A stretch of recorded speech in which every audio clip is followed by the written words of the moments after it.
Now, we are going to have the second part. And in this second part, we are going to talk about curriculum. But what is curriculum?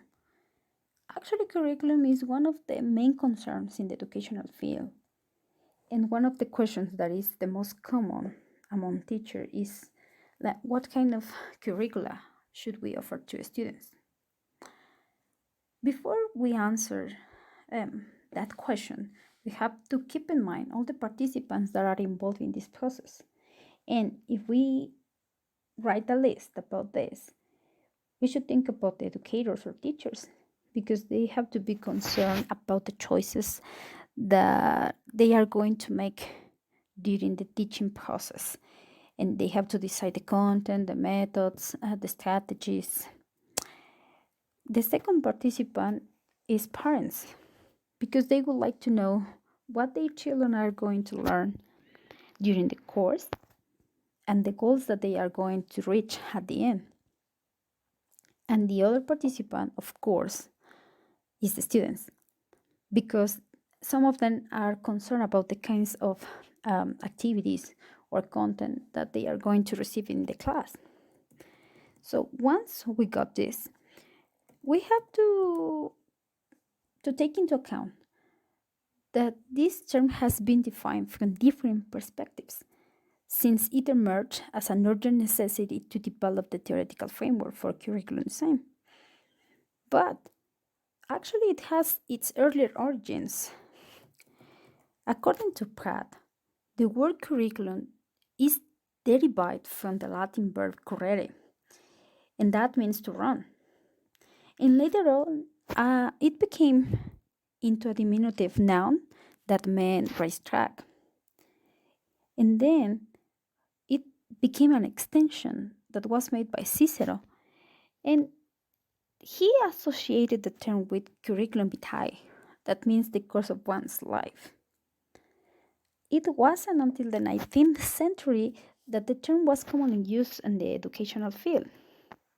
So we may say that curriculum is a historical accident because it wasn't designed or it wasn't developed to accomplish a clear set of purposes. And that's why many definitions have been made by different researchers in order to provide a better understanding of the conception of curriculum. So, in the first place, we got Graves because he says that it is needed to clarify that the curriculum can be seen from two different senses. It is the abstract sense that is used to describe the concepts or view from different theories, and the concrete sense that is related to the practice. And this practice becomes the prior of any type of description or discussion. On the other hand, Latuca and Stark say that a curriculum could be considered as an academic plan, as it can serve to identify the critical decision points in order to enhance the academic experience for students. So, a plan for any endeavor incorporates a total blueprint of action, including processes and ways of measuring success. Moreover, Graves claims that the term implies a set of interrelated processes, and those processes are different terms that have to do with design, revision, implementation, and evaluation. And those terms are key concepts to develop a good curriculum. In the case of Wen Su, he actually gathered different and meaningful definitions for the curriculum concept that can clarify our thoughts or ideas about what a curriculum is a set of.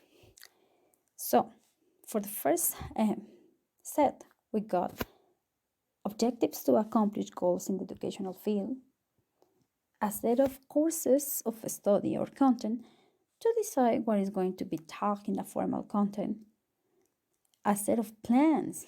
Why? Because we need to set the methods that are going to be used for educational instruction, a set of documents, because we need to hand in these ideas in a printed form for educational departments to be evaluated. And the last one has to do with experiences. And why? Because we have to keep in mind that many unexpected situations can happen inside of our classrooms. So when we apply our curriculum, we have to be aware about it, and we need to know how to overcome those unexpected situations. So, as seen, the curriculum takes an important role in the teaching learning experience, as it can shape and reshape this process into a more suitable and meaningful experience for both teachers and student parts. So, in a way, Graves points out that this can give the sense of a curriculum enactment. But what is enactment?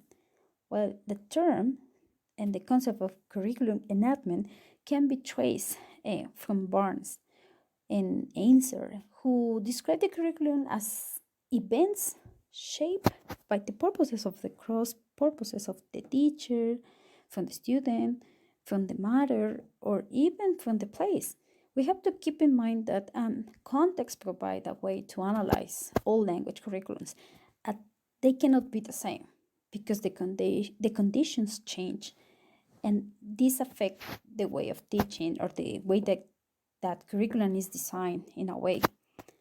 So once we have this information, we have to consider the previous topic of this paper, and it would be important to verify whether the connection between the teacher effectiveness and curriculum is real or not.